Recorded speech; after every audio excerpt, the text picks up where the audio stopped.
ਗੁਰੂ ਪਿਆਰ ਵਾਲੀ ਸਾਧ ਸੰਗਤ ਜੀਓ, ਤੁਸੀਂ ਵੇਖ ਰਹੇ ਹੋ ਸਾਡਾ ਖਾਸ ਪ੍ਰੋਗਰਾਮ ਸ਼ਬਦ ਵਿਚਾਰ। ਇਹ ਪ੍ਰੋਗਰਾਮ ਆਪਾਂ 400 ਸਾਲਾ ਜਨਮ ਸ਼ਤਾਬਦੀ ਗੁਰੂ ਤੇਗ ਬਹਾਦਰ ਜੀ ਨੂੰ ਸਮਰਪਿਤ ਕੀਤਾ ਹੋਇਆ ਹੈ। ਗੁਰੂ ਤੇਗ ਬਹਾਦਰ ਜੀ ਦੇ ਸ਼ਬਦਾਂ ਦੀ ਵਿਚਾਰ ਆਪਾਂ ਇਸ ਪ੍ਰੋਗਰਾਮ ਦੇ ਵਿੱਚ ਕਰਦੇ ਆ ਰਹੇ ਹਾਂ। ਪਿਛਲੇ ਹਿੱਸੇ ਵਿੱਚ ਆਪ ਜੀ ਨੇ 20 ਨੰਬਰ ਸ਼ਬਦ ਤੱਕ ਵਿਚਾਰ ਨੂੰ ਸਰਵਣ ਕੀਤਾ ਸੀ। ਇਸ ਹਿੱਸੇ ਵਿੱਚ ਆਪਾਂ 21 ਨੰਬਰ ਸ਼ਬਦ ਤੋਂ ਵਿਚਾਰ ਦੀ ਆਰੰਭਤਾ ਕਰਨ ਲੱਗੇ ਹਾਂ। ਤੁਸੀਂ ਵੇਖ ਰਹੇ ਹੋ ਸਾਡਾ YouTube ਚੈਨਲ ਜਸਵਿੰਦਰ ਸਿੰਘ ਬਟਰੁੱਖਾਂ ਤੇ ਮੈਂ ਜਸਵਿੰਦਰ ਸਿੰਘ। ਆਓ ਫਤਿਹ ਦੀ ਸਾਂਝ ਪਾ ਕੇ ਵਿਚਾਰ ਆਪਾਂ ਸ਼ੁਰੂ ਕਰੀਏ। ਵਾਹਿਗੁਰੂ ਜੀ ਕਾ ਖਾਲਸਾ, ਵਾਹਿਗੁਰੂ ਜੀ ਕੀ ਫਤਿਹ। 21 ਨੰਬਰ ਸ਼ਬਦ ਗੁਰੂ ਗ੍ਰੰਥ ਸਾਹਿਬ ਜੀ ਦੇ ਅੰਦਰ ਗੁਰੂ ਤੇਗ ਬਹਾਦਰ ਜੀ ਦਾ ਜੋ ਹੈ, ਉਸ ਸ਼ਬਦ ਨੂੰ ਸੋਰਠ ਰਾਗ ਦੇ ਅੰਦਰ ਤੁਸੀਂ 7ਵੇਂ ਸ਼ਬਦ ਦੇ ਰੂਪ ਦੇ ਵਿੱਚ ਪੜ੍ਹ ਸਕਦੇ ਹੋ। ਗੁਰੂ ਤੇਗ ਬਹਾਦਰ ਜੀ ਦੀ ਬਾਣੀ ਦੇ ਅੰਦਰ ਪਹਿਲੋਂ ਆਪਾਂ ਪਾਠ ਕਰਦੇ ਹਾਂ, ਫਿਰ ਆਪਾਂ ਉਚਾਰਨ ਅਤੇ ਵਿਸ਼ਰਾਮਾਂ ਦੀ ਗੱਲ ਕਰਾਂਗੇ। ਸੋਰਠ ਮਹਲਾ ਨਾਵਾਂ। ਮਾਈ ਮਨ ਮੇਰੋ ਬਸ ਨਾਹਿ, ਨਿਸ ਬਾਸੁਰ ਬਿਖਿਆਨ ਕਉ ਧਾਵਤ, ਕਿਹ ਬਿਦ ਰੋਕਉ ਤਾਹਿ ਰਹਾਉ। ਵੇਦ ਪੁਰਾਨ ਸਿਮਰਿਤ ਕੇ ਮਤ ਸੁਨ, ਨਿਮਖ ਨ ਹੀਏ ਵਸਾਵੈ, ਪਰ ਧਨ ਪਰ ਦਾਰਾ ਸਿਉ ਰਚਿਓ, ਬਿਰਥਾ ਜਨਮ ਸਿਰਾਵੈ। ਮਦ ਮਾਇਆ ਕੈ ਭਇਓ ਬਾਵਰੋ, ਸੂਝਤ ਨਹ ਕਛ ਗਿਆਨਾ, ਘਟ ਹੀ ਭੀਤਰ ਬਸਤ ਨਿਰੰਜਨ, ਤਾਕੋ ਮਰਮ ਨ ਜਾਨਾ। ਜਬ ਹੀ ਸ਼ਰਨ ਸਾਧ ਕੀ ਆਇਓ, ਦੁਰਮਤ ਸਗਲ ਬਿਨਾਸੀ, ਤਬ ਨਾਨਕ ਚੇਤਿਓ ਚਿੰਤਾਮਨ, ਕਾਟੀ ਜਮ ਕੀ ਫਾਸੀ। ਇਹ 21 ਨੰਬਰ ਸ਼ਬਦ ਹੈ, ਸੋਰਠ ਰਾਗ ਦਾ 7 ਨੰਬਰ ਸ਼ਬਦ ਹੈ। ਗੁਰੂ ਤੇਗ ਬਹਾਦਰ ਜੀ ਦੇ ਇਸ ਪਾਵਨ ਸ਼ਬਦ ਅੰਦਰ ਵਿਸ਼ਰਾਮ ਅਤੇ ਉਚਾਰਨਾਂ ਦੀ ਆਪਾਂ ਗੱਲ ਕਰਦੇ ਹਾਂ। ਮਾਈ ਮਨ ਮੇਰੋ ਬਸ ਨਾਹਿ। ਮਾਈ ਸ਼ਬਦ ਉੱਪਰ ਆਪਾਂ ਵਿਸ਼ਰਾਮ ਦੇਵਾਂਗੇ ਕਿਉਂਕਿ ਸੰਬੋਧਨੀ ਸ਼ਬਦ ਹੈ। ਤੇ ਬਸ ਨਾਹਿ, ਇਸ ਨੂੰ ਆਪਾਂ ਨਾਸਕੀ ਬੋਲਾਂਗੇ, ਨਾਹਿ ਇੱਦਾਂ ਕਰਕੇ। ਨਿਸ ਬਾਸੁਰ ਬਿਖਿਆਨ ਕਉ ਧਾਵਤ।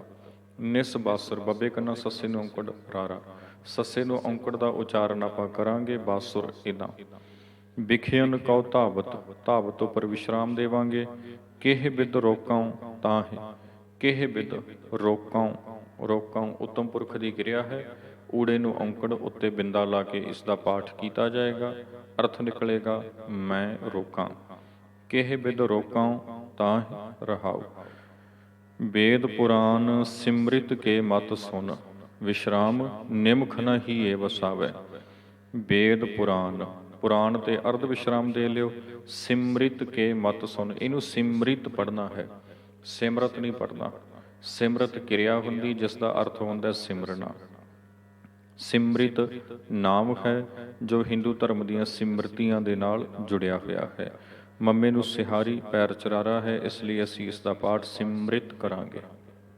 ਸਿਮਰਿਤ, ਇਹਨੂੰ ਸਿਮਰਤ ਨਹੀਂ ਪੜਾਂਗੇ, ਸਿਮਰਿਤ ਪੜਾਂਗੇ। ਪਾਠ ਕਰਨ ਵੇਲੇ ਆਪ ਜੀ ਨੇ ਅਤਿਅੰਤ ਧਿਆਨ ਦੇਣਾ। ਜਿੱਥੇ ਸਿਮਰਤੀਆਂ ਸ਼ਾਸਤਰਾਂ ਦੀ ਗੱਲ ਹੋਵੇ ਉੱਥੇ ਉਚਾਰਨ ਕਰਨਾ ਹੈ ਸਿਮਰਿਤ, ਜਿੱਥੇ ਸਿਮਰਨ ਦੀ ਗੱਲ ਹੋਵੇ ਉੱਥੇ ਪਾਠ ਕਰਨਾ ਹੈ ਸਿਮਰਤ।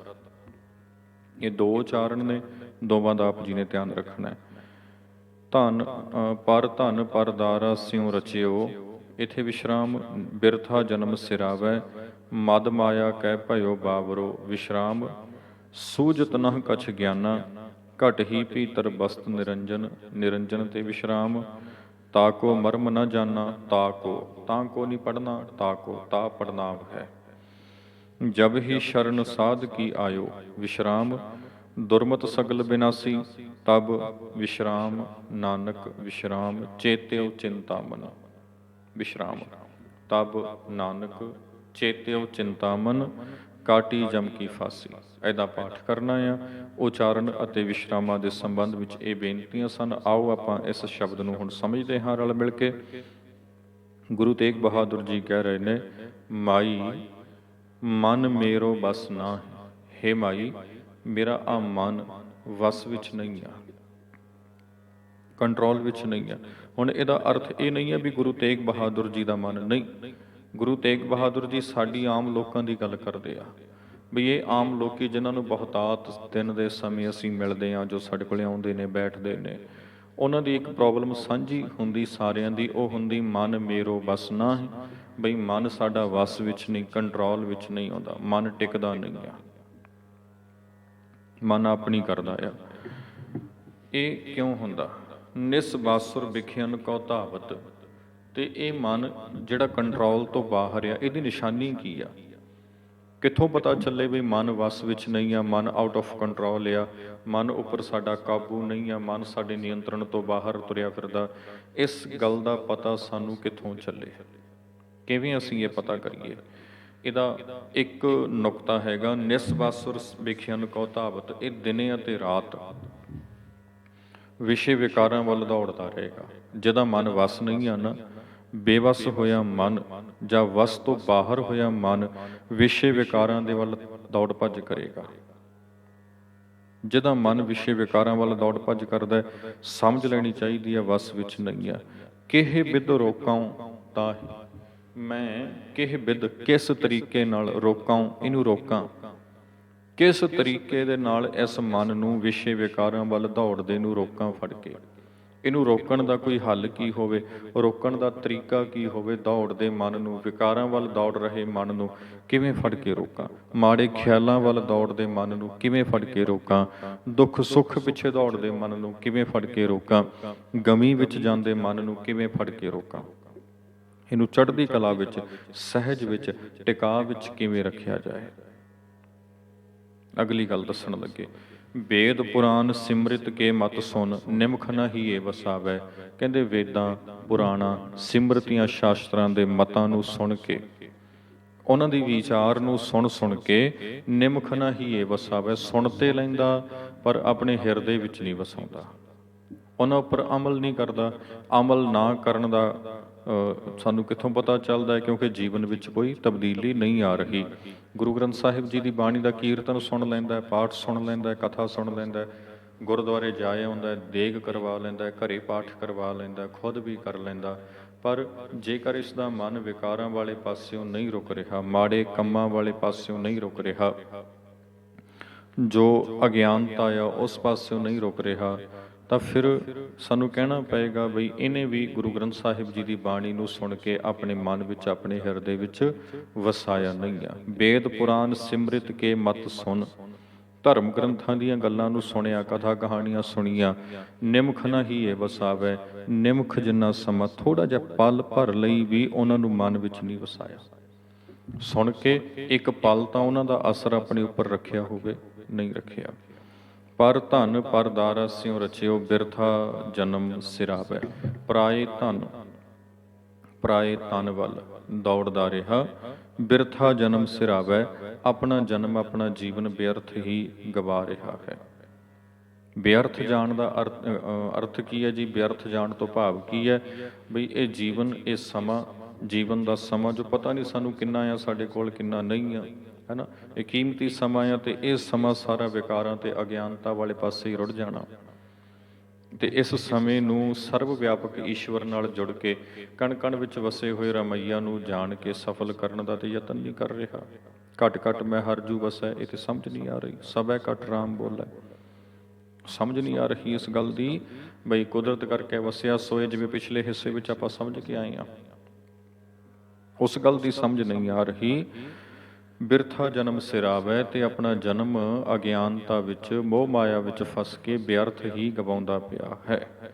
ਮਦ ਮਾਇਆ ਕਹਿ ਭਇਓ ਬਾਵਰੋ, ਮਾਇਆ ਦੇ ਨਸ਼ੇ ਵਿੱਚ, ਅਗਿਆਨਤਾ ਦੇ ਨਸ਼ੇ ਵਿੱਚ, ਨਾ ਸਮਝੀ ਦੇ ਨਸ਼ੇ ਵਿੱਚ ਕੀ ਹੋਇਆ ਜੀ? ਭਇਓ ਬਾਵਰੋ, ਇਹ ਝੱਲਾ ਜਿਹਾ ਹੋ ਗਿਆ, ਇਹ ਬਾਵਰਾ ਜਿਹਾ ਹੋ ਗਿਆ, ਬੌਲਾ ਜਿਹਾ ਹੋ ਗਿਆ, ਕਮਲਾ ਜਿਹਾ ਹੋ ਗਿਆ।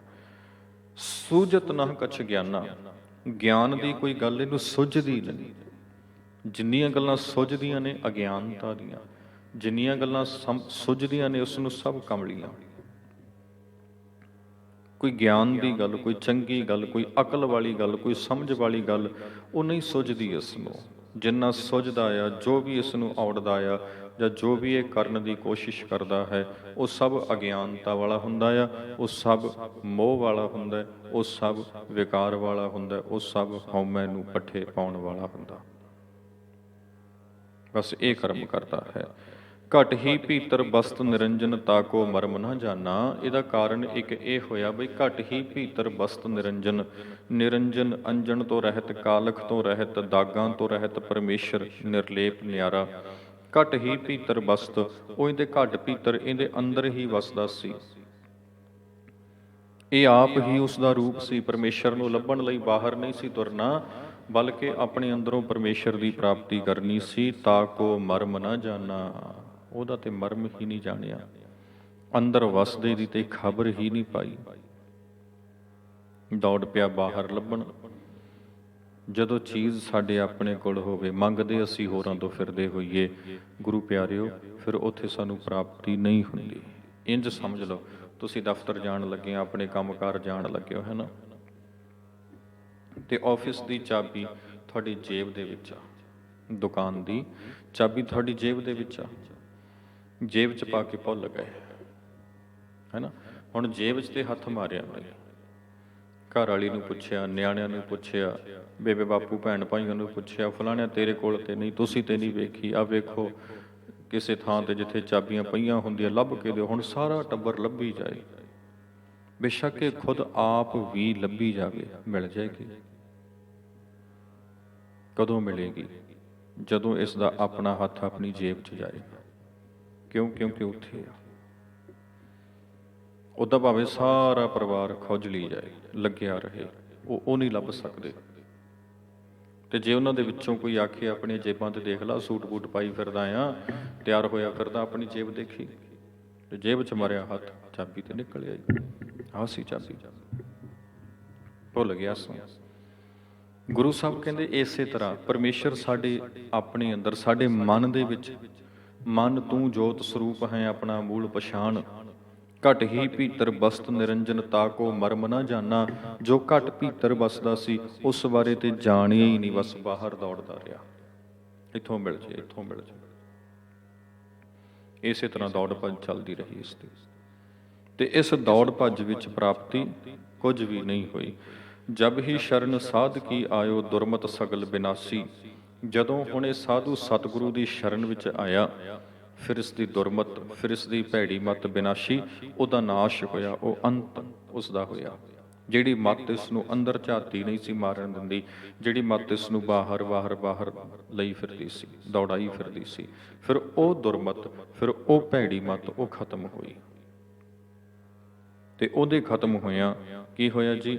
ਤਬ ਨਾਨਕ ਚੇਤਿਓ ਚਿੰਤਾਮਨ। ਤਬ ਫਿਰ ਉਦੋਂ, ਉਸ ਵੇਲੇ, ਚੇਤਿਓ ਚਿੰਤਾਮਨ, ਫਿਰ ਹੀ ਚਿੰਤਾਵਾਂ ਨੂੰ ਖਤਮ ਕਰਨ ਵਾਲੇ ਪਰਮੇਸ਼ਰ ਨੂੰ ਚੇਤਿਆ, ਸਿਮਰਨ ਕੀਤਾ। ਕਾਟੀ ਜਮ ਕੀ ਫਾਸੀ, ਜਿਹਦੇ ਨਾਲ ਜਮਾਂ ਦੀ ਫਾਹੀ, ਭੈ ਡਰ ਸਭ ਖਤਮ ਹੋ ਗਏ, ਮੁੱਕ ਗਏ। ਤੇ ਮਨ ਵਸ ਵਿੱਚ ਆ ਗਿਆ, ਕੰਟਰੋਲ ਵਿੱਚ ਆ ਗਿਆ। ਹੁਣ ਮਨ ਡਰਦਾ ਨਹੀਂ ਅਗਿਆਨਤਾ ਤੋਂ, ਹੁਣ ਮਨ ਦੌੜ ਭੱਜ ਨਹੀਂ ਕਰਦਾ ਵਿਕਾਰਾਂ ਵੱਲ, ਹੁਣ ਇਹ ਮਨ ਟਿਕਿਆ ਰਹਿੰਦਾ, ਸਹਿਜ ਵਿੱਚ ਰਹਿੰਦਾ, ਗੁਰਬਾਣੀ ਦੇ ਗਿਆਨ ਦੇ ਰੰਗ ਦੇ ਵਿੱਚ ਰੰਗਿਆ ਰਹਿੰਦਾ ਹੈ। ਗੁਰਬਾਣੀ ਦੀ ਸਮਝ, ਗੁਰਬਾਣੀ ਦੇ ਉਪਦੇਸ਼ ਦਾ ਰੰਗ ਇਸ ਨੂੰ ਚੜ੍ਹਿਆ ਰਹਿੰਦਾ, ਹਰ ਵੇਲੇ, ਹਰ ਪਲ, ਹਰ ਸਮੇਂ, ਦਿਨੇ ਅਤੇ ਰਾਤ ਉਸ ਤੋਂ ਪਰੇ ਨਹੀਂ ਹੁੰਦਾ। ਸੋ ਇਵੇਂ ਮਨ ਨੂੰ ਵਸ ਕਰਨਾ, ਕੰਟਰੋਲ ਕਰਨਾ ਆ, ਇਹ ਸਮਝਾ ਕੇ ਸਾਡੇ ਅੰਦਰ ਬਾਹਰ ਹਰ ਥਾਂ ਤੇ ਪਰਮੇਸ਼ਰ ਹੀ ਪਰਮੇਸ਼ਰ ਰਵਿਆ ਹੋਇਆ ਹੈ। ਜਦੋਂ ਮਨ ਇਹ ਸਮਝ ਜਾਏਗਾ, ਫਿਰ ਮਨ ਆਪੇ ਹੀ ਟਿਕ ਜਾਏਗਾ, ਆਪੇ ਹੀ ਬਸ ਵਿੱਚ ਆ ਜਾਏਗਾ। ਬੱਚਿਆਂ ਦੀ ਕਲਾਸ ਵਿੱਚ ਟੀਚਰ ਨਾ ਹੋਵੇ ਪਲ ਭਰ ਲਈ, ਤੇ ਨਿਆਣਿਆਂ ਨੂੰ ਮਸਾਂ ਮੌਕਾ ਮਿਲਦਾ ਹੁੰਦਾ ਵੀ ਟੀਚਰ ਜਾਵੇ ਤੇ ਅਸੀਂ ਗੱਲਾਂ ਬਾਤਾਂ ਕਰੀਏ, ਸ਼ੋਰ ਪਾਈਏ, ਮਨ ਦੀਆਂ ਕਰੀਏ। ਤੇ ਜਦ ਇਹ ਉਹਨਾਂ ਨੂੰ ਟੀਚਰ ਦੇ ਪੈੜਾਂ ਦੀ ਚਾਲ ਸੁਣਦੀ ਆ, ਟਕ ਟਕ ਸੁਣਾਈ ਦਿੰਦੀ ਬਈ ਹੁਣ ਟੀਚਰ ਆ ਰਿਹਾ ਹੈ, ਜਦ ਇਹ ਚੁੱਪ ਕਰ ਜਾਂਦੇ ਆ। ਬਸ ਉਹਦੇ ਆਉਣ ਦਾ ਅਹਿਸਾਸ ਬੱਚਿਆਂ ਦੇ ਅੰਦਰ ਜਦੋਂ ਹੁੰਦਾ, ਫਿਰ ਤੁਸੀਂ ਉਹਨਾਂ ਦੇ ਅੰਦਰਲੀ ਤਬਦੀਲੀ ਵੇਖੋ। ਇੱਦਾਂ ਹੀ ਮਨ ਦੇ ਅੰਦਰ ਪਰਮੇਸ਼ਰ ਦਾ ਅਹਿਸਾਸ। ਹਰ ਮੰਗਲ ਗਾਓ ਸਖੀ, ਗ੍ਰਹਿ ਮੰਦਰ ਬਣਿਆ, ਹਰ ਗਾਓ ਮੰਗਲ ਨਿਤ ਸਖੀਏ, ਸੋਗ ਦੁਖ ਨਾ ਵਿਆਪੇ। ਗੁਰ ਚਰਨ ਲਾਗੇ ਦਿਨ ਸੁਭਾਗੇ, ਆਪਣਾ ਪਿਰ ਜਾਪੇ, ਅਨਹਤ ਬਾਣੀ ਗੁਰ ਸ਼ਬਦ ਜਾਣੀ, ਹਰ ਨਾਮ ਹਰ ਰਸ ਭੋਗੋ, ਕਹਿ ਨਾਨਕ ਪ੍ਰਭਾਪ ਮਿਲਿਆ ਕਰਨ ਕਾਰਨ ਜੋਗੋ। ਜਦੋਂ ਸਾਨੂੰ ਇਹ ਸਮਝ ਆਏਗੀ, ਆਪਨੜਾ ਫਿਰ ਸੁਣਿਆ, ਜਦੋਂ ਉਸਦੇ ਆਉਣਾ ਸੁਣਾਂਗੇ ਅਸੀਂ ਉਸਦਾ, ਤੇ ਫਿਰ ਪਰਮੇਸ਼ਰ ਦੀ ਆਉਣਾ ਸੁਣਨ ਤੋਂ ਭਾਵ ਕੀ ਹੈ? ਵੀ ਉਸ ਦਾ ਅਹਿਸਾਸ ਜਦੋਂ ਮਨ ਨੂੰ ਹੋਏਗਾ, ਜਦੋਂ ਮਨ ਮੰਨੇਗਾ ਰੱਬ ਨੂੰ, ਮੰਨੇ ਕੀ ਗਤ ਕਹੀ ਨਾ ਜਾਏ, ਫਿਰ ਜ਼ਿੰਦਗੀ 'ਚ ਤਬਦੀਲੀ ਆਉਣੀ ਸ਼ੁਰੂ ਹੋਏਗੀ, ਫਿਰ ਉਸ ਦਾ ਪ੍ਰਗਟਾਵਾ ਹੋਣਾ ਸ਼ੁਰੂ ਹੋ ਜਾਏਗਾ। ਜਿਵੇਂ ਬੱਚਿਆਂ ਨੂੰ ਟੀਚਰ ਦਾ ਆਉਣਾ ਸੁਣ ਜਾਏ ਤੇ ਉਹਨਾਂ ਦੇ ਵਿੱਚ ਚੇਂਜ ਆਉਣ ਲੱਗ ਪੈਂਦੀ ਆ, ਉਹ ਫਿਰ ਚੁੱਪ ਕਰ ਜਾਂਦੇ ਆ, ਪੜ੍ਹਨ ਲੱਗ ਜਾਂਦੇ ਆ, ਬੁੱਕਾਂ ਖੋਲ੍ਹ ਲੈਂਦੇ ਆ, ਆਪਣੀ ਸ਼ਰਾਰਤ ਬੰਦ ਕਰ ਦਿੰਦੇ ਆ, ਕੰਮ ਕਰਨ ਲੱਗ ਜਾਂਦੇ ਆ, ਸਿਆਣੇ ਬਣ ਕੇ ਬੈਠ ਜਾਂਦੇ ਆ। ਇੱਦਾਂ ਹੀ ਜਦੋਂ ਸਾਨੂੰ ਪਰਮੇਸ਼ਰ ਦਾ ਅਹਿਸਾਸ ਹੋ ਜਾਏ, ਅਸੀਂ ਵੀ ਸਿਆਣੇ ਬਣ ਜਾਵਾਂਗੇ, ਝੱਲ ਪੁਣਾ ਛੱਡ ਦਿਆਂਗੇ। ਸੋ ਇਵੇਂ ਸਮਝਾ ਰਹੇ ਨੇ। ਅਗਲਾ ਸ਼ਬਦ ਹੈ, ਦੋ ਪਦਿਆਂ ਦਾ ਆਪਾਂ ਇਹ ਸਾਂਝਾ ਕਰੀਏ। ਸੋਰਠ ਮਹਲਾ ਨਾਵਾਂ। ਰੇ ਨਰ ਇਹ ਸਾਚੀ ਜੀ ਧਾਰ, ਸਗਲ ਜਗਤ ਹੈ ਜੈਸੇ ਸੁਪਨਾ, ਬਿਨਸਤ ਲਗਤ ਨਾ ਬਾਰ ਰਹਾਉ। ਬਾਰੂ ਭੀਤ ਬਨਾਈ ਰਚਪਚ, ਰਹਤ ਨਹੀਂ ਦਿਨ ਚਾਰ, ਤੈਸੇ ਹੀ ਇਹ ਸੁਖ ਮਾਇਆ ਕੇ ਉਰਜਿਓ ਕਹਾਂ ਗੁਬਾਰ। ਅਜਹੂ ਸਮਝ ਕਛ ਬਿਗੜਿਓ ਨਾਹਨ, ਭਜਲੇ ਨਾਮ ਮੁਰਾਰ। ਕਹੋ ਨਾਨਕ ਨਿਜ ਮਤ ਸਾਧਨ ਕਉ, ਭਾਖਿਓ ਤੋਹਿ ਪੁਕਾਰ। ਇਹ 8 ਨੰਬਰ ਸ਼ਬਦ ਹੈ ਸੋਰਠ ਰਾਗ ਦਾ, ਤੇ ਸ਼ਬਦਾਂ ਦੀ ਸੰਖਿਆ ਵਿੱਚ ਗੁਰੂ ਤੇਗ ਬਹਾਦਰ ਜੀ ਦਾ 22 ਨੰਬਰ ਸ਼ਬਦ ਹੈ ਗੁਰੂ ਗ੍ਰੰਥ ਸਾਹਿਬ ਦੇ ਅੰਦਰ। ਵਿਸ਼ਰਾਮਾਂ ਦੀ ਆਪਾਂ ਗੱਲ ਕਰੀਏ, ਰੇ ਨਰ ਸੰਬੋਧਨੀ ਸ਼ਬਦ ਦਾ ਵਿਸ਼ਰਾਮ ਲੱਗੇਗਾ। ਰੇ ਤੇ ਹੇ ਜਿੱਥੇ ਆ ਜਾਂਦੇ ਆ, ਸੰਬੋਧਨੀ ਸ਼ਬਦ ਬਣ ਜਾਂਦੇ ਆ, ਤੇ ਇੱਥੇ ਫਿਰ ਵਿਸ਼ਰਾਮ ਲੱਗ ਜਾਂਦਾ। ਰੇ ਨਰ ਮਨ, ਰੇ ਮਨ, ਇੱਥੇ ਵਿਸ਼ਰਾਮ ਲੱਗ ਕੇ ਪੜਿਆ ਜਾਣਾ। ਰੇ ਨਰ ਵਿਸ਼ਰਾਮ ਇਹ ਸਾਚੀ ਜੀ ਧਾਰ, ਸਗਲ ਜਗਤ ਹੈ ਜੈਸੇ ਸੁਪਨਾ। ਵਿਸ਼ਰਾਮ ਬਿਨਸਤ ਲਗਤ ਨਾ ਬਾਰ, ਬਾਰੂ ਭੀਤ ਬਨਾਈ ਰਚਪਚ। ਵਿਸ਼ਰਾਮ ਰਹਿਤ ਨਹੀਂ ਦਿਨ ਚਾਰ, ਤੈਸੇ ਹੀ ਅਰਧ ਵਿਸ਼ਰਾਮ ਇਹ ਸੁਖ ਮਾਇਆ ਕੇ। ਵਿਸ਼ਰਾਮ ਉਰਜਿਓ ਕਹਾਂ ਗੁਬਾਰ। ਅਜਹੂ ਸਮਝ ਵਿਸ਼ਰਾਮ ਕਛ ਬਿਗੜਿਓ ਨਾਹਨ, ਭਜ ਲੈ ਰਾਮ ਨਾਮ ਮੁਰਾਰ। ਨਾਹਿਨ ਤੇ ਵਿਸ਼ਰਾਮ ਦੇਣਾ। ਕਛ ਬਿਗੜਿਓ ਨਾਹਿਨ ਵਿਸ਼ਰਾਮ, ਭਜ ਲੈ ਨਾਮ ਮੁਰਾਰ। ਕਹੋ ਨਾਨਕ ਵਿਸ਼ਰਾਮ ਨਿਜ ਮਤ ਸਾਧਨ ਕਉ। ਵਿਸ਼ਰਾਮ ਭਾਖਿਓ ਤੋਹਿ ਪੁਕਾਰ। ਇਉਂ ਪਾਠ ਕਰਨਾ, ਵਿਸ਼ਰਾਮ ਲਾਉਣੇ ਹੈ। ਤੇ ਹੁਣ ਇਹਦੇ ਵਿੱਚੋਂ ਜੋ ਦੱਸਿਆ ਆਪਾਂ ਉਹ ਸਮਝੀਏ। ਰੇ ਨਰ ਇਹ ਸਾਚੀ ਜੀ ਧਾਰ, ਹੇ ਮਨੁੱਖ ਇਹ ਗੱਲ ਸੱਚੀ ਕਰਕੇ ਆਪਣੇ ਮਨ ਵਿੱਚ ਮੰਨ ਲੈ, ਅੰਦਰ ਧਾਰਨ ਕਰ ਲੈ। ਸਗਲ ਜਗਤ ਹੈ ਜੈਸੇ ਸੁਪਨਾ, ਆ ਸਾਰਾ ਜਗਤ ਜੋ ਤੂੰ ਵੇਖ ਰਿਹਾ ਹੈ ਇਹ ਜੈਸੇ ਸੁਪਨਾ ਇਉਂ ਹੈ। ਜੈਸਾ ਸੁਪਨਾ ਰਹਿਣ ਕਾ ਤੈਸਾ ਇਹ ਸੰਸਾਰ ਇਉਂ ਹੈ। ਇਹ ਜਗਤ ਧੂਏ ਕਾ ਪਹਾੜ ਦੱਸਿਆ ਗੁਰੂ ਸਾਹਿਬ ਜੀ ਨੇ। ਇਸੇ ਤਰ੍ਹਾਂ ਇਹ ਸੰਸਾਰ ਨਾਸ਼ਵਾਨ ਹੈ। ਇਹ ਸਾਚੀ ਜੀ ਧਾਰ, ਸਗਲ ਜਗਤ ਹੈ ਜੈਸੇ ਸੁਪਨਾ। ਇਹ ਸਾਰਾ ਜਗਤ ਨਾਸ਼ਵਾਨ ਹੈ, ਇੱਕ ਦਿਨ ਖਤਮ ਹੋਣਾ। ਇਸ ਇੱਕ ਦੀ ਗੱਲ ਨਹੀਂ ਬਈ ਇੱਕ ਚਲਿਆ ਗਿਆ, ਇੱਕ ਨਹੀਂ, ਸਾਰੇ ਜਾਣ ਵਾਲੇ ਆ। ਅਸੀਂ ਤੁਸੀਂ ਸਭ ਨੇ ਇੱਕ ਨਾ ਇੱਕ ਦਿਨ ਖਤਮ ਹੋਣਾ, ਮਿਟ ਜਾਣਾ। ਤੇ ਇਹ ਗੱਲ ਸਾਨੂੰ ਸਮਝਣੀ ਪਏਗੀ, ਸਾਨੂੰ ਮੰਨਣੀ ਪਏਗੀ ਆਪਣੇ ਮਨ ਵਿੱਚ ਵੀ ਸਭ ਜਾਣ ਵਾਲੇ ਨੇ, ਸਭਨਾਂ ਨੇ ਬਿਨਸਣਾ ਇੱਕ ਦਿਨ, ਸਭਨਾਂ ਨੇ ਖਤਮ ਹੋਣਾ। ਤੇ ਜਿੰਨਾ ਇਹ ਗੱਲ ਨੂੰ ਮੰਨ ਲਾਂਗੇ, ਸਮਝ ਲਾਂਗੇ, ਉਨੇ ਹੀ ਸੌਖੇ ਰਹਾਂਗੇ, ਉਨੇ ਦੁੱਖਾਂ ਵਿੱਚੋਂ ਨਿਕਲਣ ਦੇ ਵਿੱਚ ਸਾਨੂੰ ਸਹਾਇਤਾ ਮਿਲੇਗੀ। ਵੀ ਇਹ ਤੇ ਹੋਣੀ ਆ, ਇਹ ਤੇ ਵਰਤ ਕੇ ਰਹਿਣੀ ਆ, ਇਹ ਤਾਂ ਕੋਈ ਨਵੀਂ ਗੱਲ ਤੇ ਹੈ ਨਹੀਂ। ਇਹ ਤਾਂ ਚਲਤ ਭਇਆ, ਇਹ ਤੇ ਹੁੰਦਾ ਆਇਆ। ਇਹ ਤੇ ਪਹਿਲਾਂ ਵੀ ਹੁੰਦਾ ਸੀ ਜਦੋਂ ਅਸੀਂ ਨਹੀਂ ਸੀ, ਇਹ ਤੇ ਉਦੋਂ ਵੀ ਹੋਏਗਾ ਜਦੋਂ ਅਸੀਂ ਨਹੀਂ ਰਹਾਂਗੇ। ਇਹ ਕੋਈ ਸਾਡੇ ਇਕੱਲਿਆਂ ਨਾਲ ਥੋੜ੍ਹੀ ਹੋ ਰਿਹਾ ਨਾ। ਚਿੰਤਾ ਤਾਕੀ ਕੀਜੀਏ ਜੋ ਅਨਹੋਨੀ ਹੋਏ, ਇਹ ਮਾਰਗ ਸੰਸਾਰ ਕੋ ਨਾਨਕ ਥਿਰ ਨਹੀਂ ਕੋਏ। ਕੋਈ ਵੀ ਥਿਰ ਨਹੀਂ ਆ ਇੱਥੇ, ਸਭਨਾਂ ਨੇ ਜਾਣਾ। ਇਹ ਸਾਨੂੰ ਮੰਨਣਾ ਪੈਣਾ, ਸਮਝਣਾ ਪੈਣਾ ਆਪਣੇ ਮਨ ਵਿੱਚ। ਤੇ ਜਦੋਂ ਸਮਝ ਗਏ, ਜਦੋਂ ਅਸੀਂ ਇਸ ਗੱਲ ਨੂੰ ਆਪਣੇ ਮਨ ਵਿੱਚ ਧਾਰਨ ਕਰ ਲਿਆ, ਬਿਨਸਤ ਲਗਤ ਨਾ ਬਾਰ, ਵੀ ਇਹਨੂੰ ਬਿਨਸਦਿਆਂ ਬਾਹਰ ਬਿੰਦ ਨਹੀਂ ਲੱਗੇਗਾ, ਖਤਮ ਹੋ ਜਾਣਾ। ਜਦੋਂ ਸਮਝ ਲਿਆ ਫਿਰ ਸੌਖੇ ਰਹਾਂਗੇ, ਫਿਰ ਬਿਨਸਨ ਉੱਪਰ ਦੁੱਖ ਨਹੀਂ ਹੋਏਗਾ, ਕਿਉਂਕਿ ਪਹਿਲੋਂ ਗੱਲ ਸਮਝੀ ਹੋਏਗੀ, ਪਹਿਲੋਂ ਗੱਲ ਸਮਝੀ ਆ। ਹੁਣ ਇੱਦਾਂ ਜਾ ਰਹੇ ਨਾ ਸੜਕ ਤੇ, ਚਲੋ ਹੁਣ ਤਾਂ ਕਿਤੇ ਫਾਟਕ ਹੈ ਨਹੀਂ, ਫਲਾਈਓਵਰ ਬਣ ਗਏ ਨੇ, ਲੰਘ ਜਾਂਦੇ ਆ। ਜਿੱਥੇ ਕਿਤੇ ਹੈਗੇ ਆ ਕੁਝ ਥਾਵਾਂ ਤੇ, ਜੇ ਤੁਹਾਨੂੰ ਪਹਿਲਾਂ ਪਤਾ ਹੋਵੇ ਵੀ ਘਰੋਂ ਤੁਰਿਆ 3 ਵਜੇ ਤੇ 3:30 ਟ੍ਰੇਨ ਲੰਘਦੀ ਹੈ ਤੇ ਘਰੋਂ 3 ਵਜੇ ਤੁਰਿਆ ਤੇ ਰਸਤਾ ਹੈਗਾ ਸਾਡਾ 35 ਤੋਂ 40 ਮਿੰਟ ਦਾ ਤੇ ਜਾਂਦੇ ਨੂੰ ਫਾਟਕ ਲੱਗੇ ਹੋਣੇ ਆ, ਫਿਰ 10 ਮਿੰਟ ਫਾਟਕਾਂ ਤੇ ਖਰਾਬ ਹੋਣੇ ਆ। ਜੇ ਹੁਣ ਇਹ ਮੰਨ ਕੇ ਚੱਲੇ ਆ ਪਹਿਲਾਂ ਹੀ, ਫਿਰ ਤੇ ਜਾਂਦਿਆਂ ਨੂੰ ਲੱਗ ਜਾਣ ਕੋਈ ਗੱਲ ਨਹੀਂ, ਨਾ ਲੱਗੇ ਹੋਣ ਤਾਂ ਕੋਈ ਗੱਲ ਨਹੀਂ।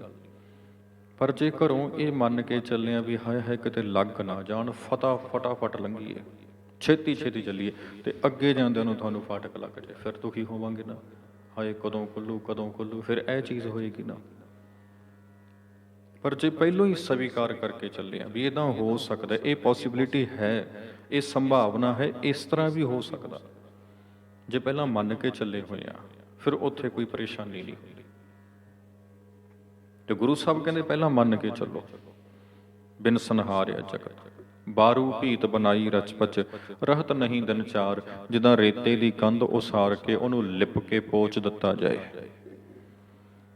ਲਿਪ ਪੋਚ ਦਿੱਤਾ ਜਾਏ। ਬਾਰੂ ਭੀਤ, ਬਾਰੂ ਦਾ ਅਰਥ ਹੁੰਦਾ ਰੇਤਾ, ਭੀਤ ਦਾ ਅਰਥ ਹੁੰਦਾ ਕੰਧ, ਦੀਵਾਰ। ਬਾਰੂ ਭੀਤ ਰੇਤੇ ਦੀ ਕੰਧ ਉਸਾਰ ਕੇ ਬਣਾਈ ਰਚਪਚ, ਉਹਨੂੰ ਲਿਪ ਪੋਚ ਦਿੱਤਾ ਜਾਏ। ਰਹਿਤ ਨਹੀਂ ਦਿਨ ਚਾਰ, ਉਹ 4 ਦਿਨਾਂ ਦੀ ਮਹਿਮਾਨ ਹੁੰਦੀ ਆ। ਜ਼ੋਰ ਦੀ 1-2 ਮੀਂਹ ਪੈ ਜਾਣ, ਰੇਤੇ ਦੀ ਕੰਧ ਅਖੀਰ ਖੁਰ ਜਾਂਦੀ ਹੈ ਬਾਰਿਸ਼ ਨਾਲ, ਮੀਂਹ ਨਾਲ ਮਿੱਟੀ ਖੁਰ ਕੇ ਲੈ ਜਾਂਦੀ ਹੈ, ਖਰ ਜਾਂਦੀ ਹੈ ਮਿੱਟੀ ਦੀ ਕੰਧ। ਇੱਦਾਂ ਹੀ ਸਾਡਾ ਆ ਸਰੀਰ ਹੈ, ਇੱਦਾਂ ਹੀ ਇਹ ਸੰਸਾਰ ਹੈ। ਤੈਸੇ ਹੀ ਇਹ ਸੁਖ ਮਾਇਆ ਕੇ, ਇਵੇਂ ਹੀ ਆ ਮਾਇਆ ਦੇ ਸੁੱਖਾਂ ਨੂੰ ਸਮਝ। ਉਰਜਿਓ ਕਹਾਂ ਗਵਾਰ, ਹੇ ਝੱਲੇ ਹੇ ਗਵਾਰ, ਹੇ ਮੂਰਖ ਕਹਾਂ ਉਰਜਿਓ, ਕਿੱਥੇ ਇਹਨਾਂ 'ਚ ਤੂੰ ਉਲਝਿਆ ਪਿਆ ਆ। ਕਿਤੇ ਮਿੱਟੀ ਦੀ ਦੀਵਾਰ ਕੰਧ ਵਾਂਗ ਨੇ, ਰੇਤੇ ਦੀ ਕੰਧ ਵਾਂਗ ਨੇ, ਬਾਰਿਸ਼ ਪਈ ਕਣੀਆਂ ਪਈਆਂ ਨਾਲ ਜਿਵੇਂ ਉਹ ਖੁਰ ਜਾਂਦੀ ਹੈ ਨਾ, ਇੱਦਾਂ ਹੀ ਆ ਸੁੱਖ ਨੇ, ਇਹ ਵੀ 4 ਦਿਨਾਂ ਦੇ ਮਹਿਮਾਨ ਨੇ, ਆਏ ਨੇ ਲੰਘ ਜਾਣਗੇ। ਦੁੱਖ ਵੀ ਇੱਦਾਂ ਹੀ ਹੁੰਦੇ ਆ, 4 ਦਿਨਾਂ ਦੇ ਮਹਿਮਾਨ ਹੁੰਦੇ ਆ, ਆਉਂਦੇ ਤੇ ਲੰਘ ਜਾਂਦੇ ਆ। ਸੁੱਖ ਦੁੱਖ ਦੋਏ ਦਰ ਕੱਪੜੇ ਪਹਿਰੈ ਜਾਏ ਮਨੁੱਖ, ਸੁੱਖ ਤੇ ਦੁੱਖ ਤੇ ਮਨੁੱਖਾ ਸਰੀਰ ਦੇ ਸਾਥੀ ਹੈ। ਇਹਨਾਂ 'ਚ ਉਲਝ ਕੇ ਨਹੀਂ ਰਹਿ ਜਾਣਾ, ਇਹਨਾਂ ਤੋਂ ਉੱਪਰ ਉੱਠਣਾ, ਸਵੀਕਾਰ ਕਰ ਲੈਣਾ ਵੀ ਹਾਂ ਠੀਕ ਹੈ, ਸੁੱਖ ਦੁੱਖ ਤੇ ਜ਼ਿੰਦਗੀ ਨਾਲ ਚੱਲਣਗੇ। ਜਦੋਂ ਤੱਕ ਜ਼ਿੰਦਗੀ ਹੈ ਉਦੋਂ ਤੱਕ ਸੁੱਖ ਦੁੱਖ ਹੈਗੇ ਨੇ, ਇਹ ਸਵੀਕਾਰ ਕਰਕੇ ਚੱਲਣਾ ਪੈਣਾ ਸਾਨੂੰ। ਅਜ ਹੂੰ ਸਮਝ ਕਛ ਬਿਗੜਿਓ, ਨਾਹਿਨ ਭੱਜ ਲੈ ਨਾਮ ਮੁਰਾਰ, ਅਜੇ ਵੀ ਸਮਝ। ਅੱਜ ਹੂੰ ਸਮਝ, ਜੇ ਵੇਲਾ ਹੈ ਨਾ ਤੇਰੇ ਕੋਲ, ਜੀਵਨ ਹੈ, ਜ਼ਿੰਦਗੀ ਹੈ, ਅਜੇ ਵੀ ਸਮਝ ਜਾ। ਕਛ ਬਿਗੜਿਓ ਨਾਹਨ, ਕੁਝ ਵੀ ਨਹੀਂ ਵਿਗੜਿਆ, ਸਮਝ ਜਾ ਕੁਝ ਵੀ ਨਹੀਂ ਵਿਗੜਿਆ। 50 ਸਾਲ ਲੰਘ ਗਏ ਜੀ ਉਮਰ ਦੇ, ਫਿਰ ਕੀ ਆ, ਹਾਲੇ ਜਿਉਂਦਾ ਹਾਂ, ਤੰਦਰੁਸਤ ਹੈ, ਕੁਝ ਵੀ ਕਰ ਸਕਦਾ, ਹਾਲੇ ਵੀ ਕੁਝ ਨਹੀਂ ਵਿਗੜਿਆ। ਜੇ ਗੁਰੂ ਦੀ ਮੱਤ ਲੈ ਲਏਗਾ ਤਾਂ ਆਉਣ ਵਾਲੇ ਸਮੇਂ 'ਚ ਚੱਲ ਕੇ ਜਿਹੜਾ ਤੂੰ ਦੁਖੀ ਹੋਣਾ ਮਾਨਸਿਕ ਪੱਖ ਤੋਂ, ਉਹਦੇ ਤੋਂ ਬਚ ਰਹੇਗਾ। ਕੁਝ ਨਹੀਂ ਵਿਗੜਿਆ, ਹਾਲੇ ਵੀ ਸਮਝ ਲਾ, ਅਜੇ ਵੀ ਸਮਝ। ਭੱਜ ਲੈ ਨਾਮ ਮੁਰਾਰ, ਮੁਰਾਰੀ ਦਾ ਪਰਮੇਸ਼ਰ ਦਾ ਨਾਮ ਭਜ। ਪਾਵੇ ਹੁਕਮ ਇਹ ਸਾਚੀ ਜੀ ਧਾਰ, ਇਹ ਗੱਲ ਸੱਚੀ ਕਰਕੇ ਮੰਨ ਲਾ ਵੀ ਇਹ ਜਗਤ ਸੁਪਨੇ ਦੀ ਨਿਆਈ ਹੈ, ਇਸ ਨੂੰ ਸਮਝ ਲੈ ਅੰਦਰ। ਕਹੋ ਨਾਨਕ ਨਿਜ ਮਤ ਸਾਧਨ ਕਉ, ਭਾਖਿਓ ਤੋਹਿ ਪੁਕਾਰ। ਭਾਈ ਇਹ ਜਿਹੜਾ ਸਾਧੂਆਂ ਦਾ ਨਿੱਜੀ ਮਤ ਆ, ਭਾਵ ਗੁਰੂ ਜੀ ਦਾ ਆਪਣਾ ਨਿੱਜ ਮਤ ਆ, ਗੁਰੂ ਜੀ ਦਾ ਆਪਣਾ ਜੋ ਗਿਆਨ ਆ, ਸਤਿਗੁਰ ਕਹਿੰਦੇ ਭਾਖਿਓ ਤੋਹਿ ਪੁਕਾਰ, ਤੇਰੇ ਭਲੇ ਵਾਸਤੇ, ਤੇਰੀ ਸਮਝ ਦੇ ਲਈ, ਤੇਰੇ ਚੰਗੇ ਵਾਸਤੇ ਅਸੀਂ ਤੈਨੂੰ ਆਖ ਕੇ ਦੱਸਿਆ ਹੈ।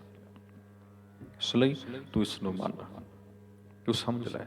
ਸੰਸਾਰ ਹੈ ਇੱਕ ਸੁਪਨਾ ਹੈ, ਆਉਣਾ ਜਾਣਾ ਹੁਕਮ ਹੈ, ਸਹਿਜ ਵਰਤਾਰਾ ਆ ਜਗਤ ਦਾ, ਖੇਡ ਆ ਪਰਮੇਸ਼ਰ ਦੀ, ਜੰਮਣ ਮਰਨਾ ਹੁਕਮ ਹੈ।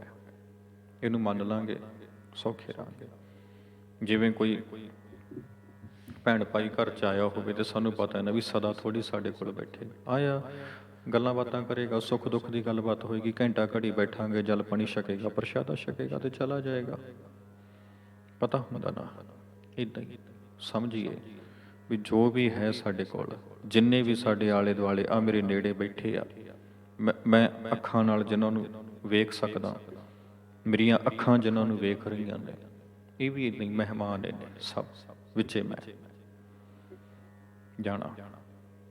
ਤੇ ਜਦੋਂ ਇਹ ਪਕੜ ਹੋ ਜਾਏਗੀ, ਫਿਰ ਜਾਣ ਤੇ ਆਉਣ ਤੇ ਉਹ ਸੁੱਖ ਦੁੱਖ ਤੋਂ ਉੱਪਰਲੀ ਅਵਸਥਾ ਬਣ ਜਾਏਗੀ।